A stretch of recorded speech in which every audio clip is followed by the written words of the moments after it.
মৌলভীবাজারের শেরপুরে শত বছরের ঐতিহ্যবাহী মাছের মেলায় এই বছরও প্রকাশ্যে বিক্রি হচ্ছে বিপন্ন ও সরকারিভাবে নিষিদ্ধ ঘোষিত বাগাইয়ের মাছ।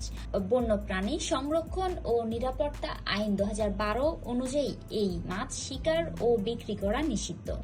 আইন অমান্য করলে 1 বছরের সশ্রম কারাদণ্ড, 50,000 টাকা জরিমানা বা উভয় দণ্ড হতে পারে। মঙ্গলবার প্রতিবেদন অনুযায়ী মেলায় বিভিন্ন প্রজাতির মাছের সঙ্গে বাগাইয়ের মাছও খোলামেলা বিক্রি করা হচ্ছে। মেলার একটি বড় অংশে মাছগুলো বিক্রেতারা উৎসব মুখর পরিবেশে প্রদর্শন ও বিক্রি করেছেন। স্থানীয়দের মতে বাগাইয়ের মাছটি মূলত কিশোরগঞ্জের মিঠামইন মেঘনা নদী থেকে আনা হয়েছে, সেখানে প্রতি কেজির দাম 1000 টাকা পর্যন্ত।